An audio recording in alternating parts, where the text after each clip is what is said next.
ზუსტად მაშინ, როდესაც ირაკლი კობახიძე ამ ქვეყნის პრემიერ-მინისტრად წოდებული და ქართული ოცნების მოლაპარაკებები თავების მთელი არმია დიდი სიხარულით ამცნობს მთელ საქართველოს, რომ კორუფციას, ქოცურ კორუფციას მიწა მიაყარეს მაშინ, როდესაც ციხეში ჩასვეს და დილეგში გამოამწყურდიეს ირაკლი ღარიბაშვილი და მისი კაბინეტის აბსოლუტური უმრავლესობა, პირველივე ამბავი, რომელსაც ამ ამბების შემდეგ ვიგებთ, არის ის, რომ რუსთაველის გამზირის უმსხვილესი რეაბილიტაცია, რომელიც დაახლოებით 200 მილიონი ლარის ოდენობის კონტრაქტია, ეს რეაბილიტაციის ტენდერი მოიგო ბექაოდიშარიას ქვისლმა, ვინმე ლევან გოქსაძემ. კორუფციას ამარცხებენ, მაგრამ დაკავშირებულ პირებთან კონტრაქტების გაფორმებას არა. როგორ ხდება ეს ყველაფერი, თქვენ თვითონ გადაწყვეტეთ. ეს არის მაღალი კორუფციის რისკის შემცველი ამბავი, როდესაც უმსხვილესი მასშტაბის ტენდერი, 20 მილიონი ლარი არის მსხვილი ტენდერი, გადაეცემა და ამაში იგებს ადამიანი, რომელიც პირდაპირ არის დაკავშირებული მაღალ ჩინოსნებთან ქართული ოცნებისა. კორუფცია ეს არის, ამ აუცილებლად ლიბელი კი არ არის, აუცილებლად ბავშვები გაყოლიფო და ჯარის საჭმელი მოიპარო. ესეც კორუფცია. ჩამონათვალი ძალიან ვრცელია, მაგრამ სულ რამოდენიმეს მოგიტანთ, იმიტომ რომ თბილისი დაიტბორა აგერ გუშინ და გუშინ წინ და აი ეს საკითხები ამოვიღოთ, რომელიც ამ დატბორვას ეხება მხოლოდ. ჩვენ ვნახეთ დატბორილი ქუჩები მთელ ქალაქში, ახალ რეაბილიტირებული, სადაც უბრალოდ დრენაჟის სისტემა ვერ მოაწყო ვერც ერთმა იგივე წესით კორუფციულად მოგებულმა ტენდერებმა.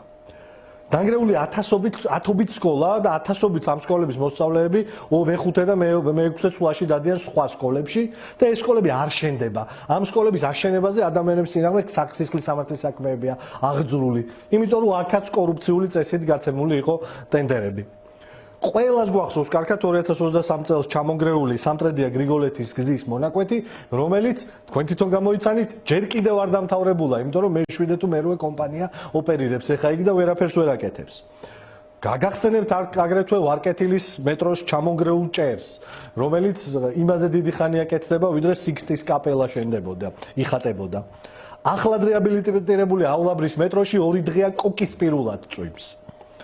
ხოლო გუშინ აი ამ ქოცური კორუფციული სტანდარტით ახლად გარემონტებულმა და განახლებულმა თბილისის აეროპორტის მიმღებმა ტერმინალმა აგრეთვე წყლის დენა დაიწყო აბსოლუტურად ყველა წერტილიდან, ისე რომ დღეს აეროპორტი უბრალოდ მომლოდინეებსა და მგზავრებს შიგნით ვერ იღებს.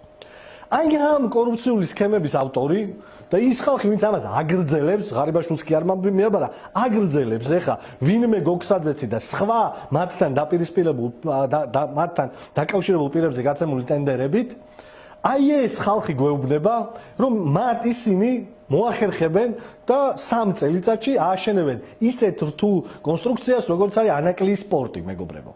თან მესამე ფასად ააშენებენ ანაკლიის პორტს. რუსთაველის გამზირი ანაკლიის პორტი იქით იყოს, რომელსაც ვერასდროს ვერ ააშენებენ, არის არტერია არა მარტო თბილისის, არამედ მთელი ამ ქვეყნის. არის მთავარი ტურისტული ზონა ამ ქალაქში, სადაც ყველაზე მეტი შემოსავლის გენერირება ხდება ფაქტიურად ტურისტული ტრაფიკით.